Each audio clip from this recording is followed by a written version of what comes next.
Hey guys, welcome back to my channel. If you're new here, my name is Jade and thank you so much for joining me today. Now today, we're going to be talking about health and fitness acronyms that every beginner should be familiar with.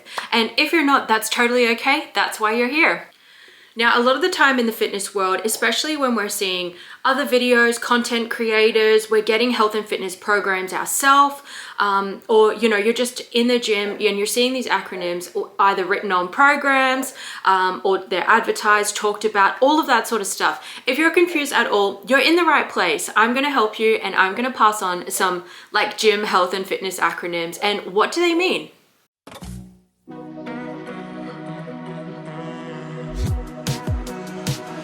All right, so let's get straight into it. Let's talk about some of the more common acronyms that you would see in your health and fitness program.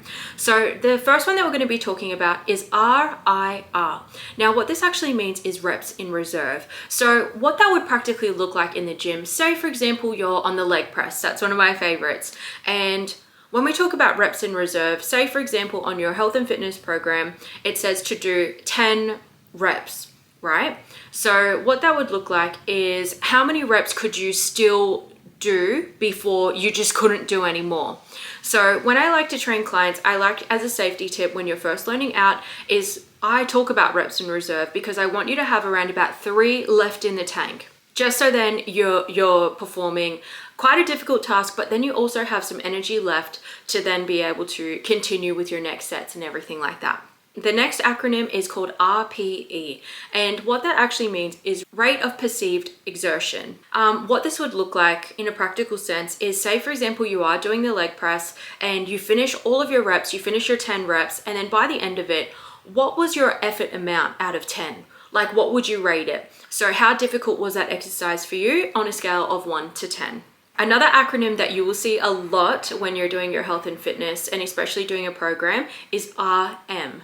And what that actually means is rep maximum. Now, this would be the most weight that you could lift doing a specific exercise. Another great one, and I like to celebrate these, is PR or PB, which means personal record or personal best. And these are great to celebrate because this is the best amount of weight that you've lifted, or it's a new record for the amount of weight that you've lifted. So say for example, you're doing your health and fitness program and typically for a while you've been able to progress over time, and so you may have started with 5k dumbbells, 6k dumbbells. Every single time that you increase any sort of increment, that is your new PB or personal record. Okay, another one that we might see is SS, which means superset.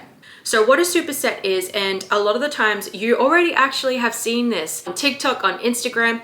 Typically what this means is that you will you'll do one exercise followed by another exercise without any sort of break. So what that means, it's a superset because you're joining 2 exercises together straight away without having that break in the middle.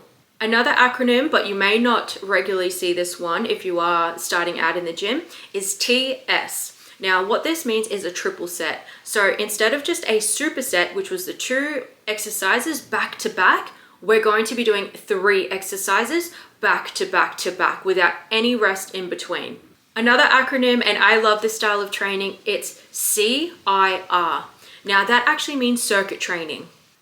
So what a circuit training typically means is that you will have a circuit of exercises that you need to perform, but this is done with minimal rest. So if you've seen boot camps or things like that, that is typically circuit training in action. These next 2 acronyms, they go hand in hand. You'll see ECC, which means eccentric. So eccentric is the lowering phase of an exercise. So for example, we're doing a bicep curl. Typically your hands wouldn't be this high, but I'm just doing it because I am chilling out in bed today. But what it would be is the lowering portion of that exercise. Now the opposite of this, because this is also very important, CONC, which means concentric. Now that would then be in turn, we've already talked about the lowering, so this would be the lifting portion of the exercise. Next, we're going to talk about cardiovascular and conditioning acronyms. So this one is absolutely everywhere. I also love this style of training. It is HIIT, HIIT. Now what this means is high intensity interval training. Now this would mean short bursts of activity followed by a rest. So when I talk about HIIT training, we're looking at YouTube creators like Chloe Ting. She is a great example of HIIT training in action. The next acronym is LISS, L-I-S-S. Now, this means low intensity, steady state cardio. So LISS would look like in action, walking or like a steady pace cycling, nothing too crazy, getting your heart rate up. It is exactly what the name entails. It's just keeping your heart at that nice steady rate. Now, the next acronym is MISS, M-I-S-S. This means moderate intensity, steady state. Now, this would sort of be like cardio that is a little bit more intense than walking, but you're not going all out in effort. Okay, the next one, if you've been to F45, Fit Stop, those styles of trainings, this next acronym will mean something to you, and you probably already know what it means. It's EMOM, E-M-O-M. Now, this stands for every minute on the minute. So you would have a timer going in the background, and what that would mean is that every 60 seconds, boom, that's when you start your exercising.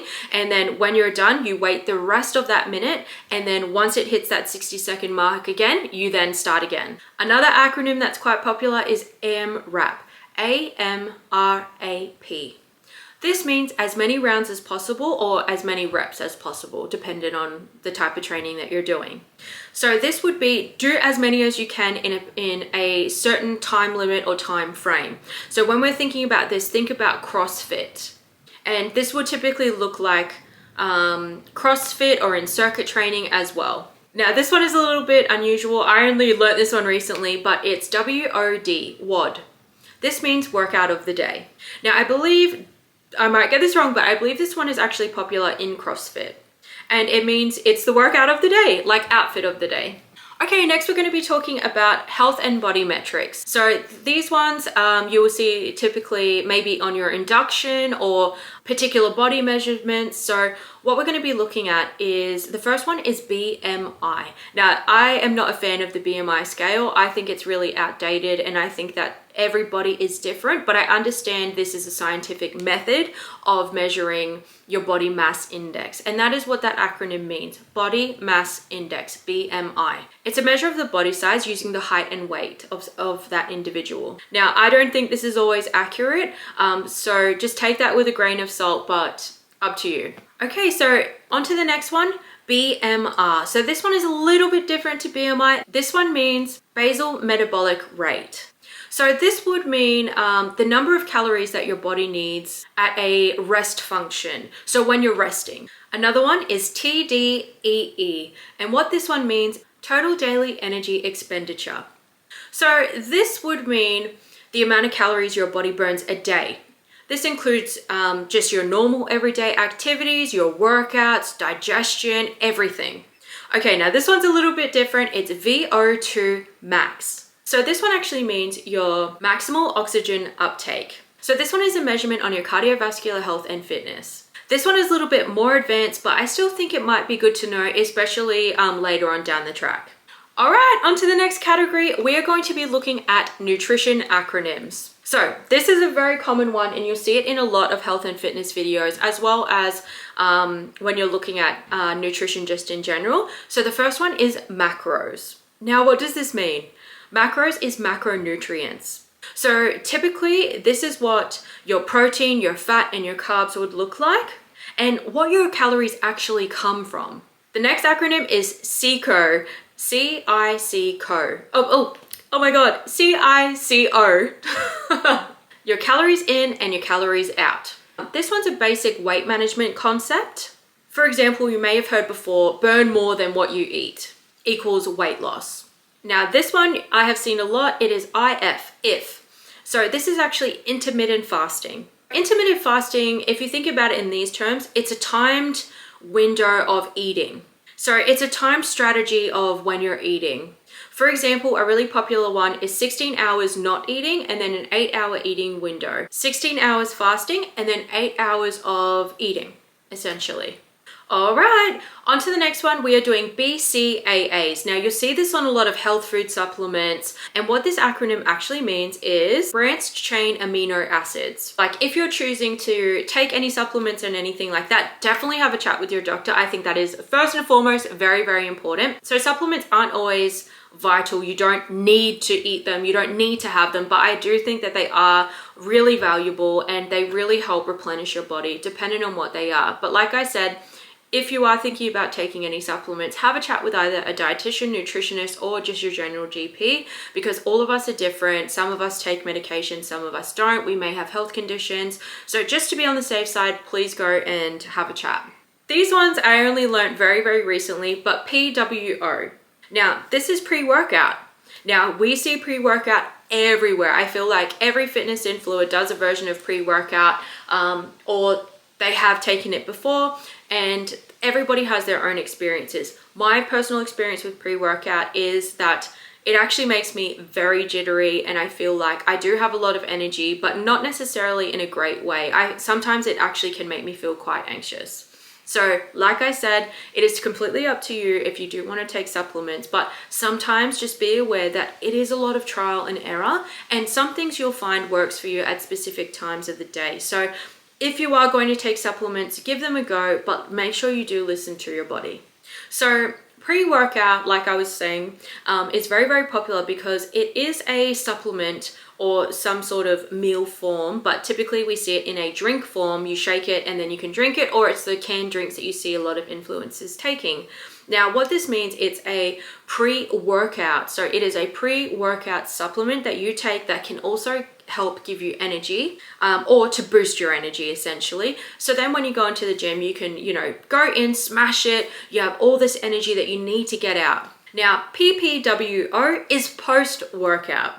So this could be whatever you eat or drink post your workout, so after your workout. This could aid in your recovery, muscle recovery, things like that. All right, guys, those are all of the acronyms I could think of at the very top of my brain. Now, this is definitely for you guys who look at your program, look at the health and fitness world, and it's written in code. Like, what the hell? What does this all mean?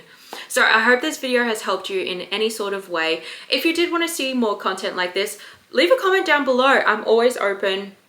I want to produce content that you guys want, what's going to be the most helpful for you. So if you found this video helpful, definitely save it for later, always come back to it, and the information will always be here for you.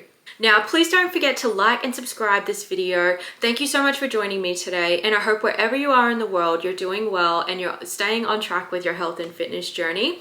Now, I'm still going to be posting content every 1 to 2 weeks. I'm going to try and post as much as I can. I did have a really big break, but I'm back now.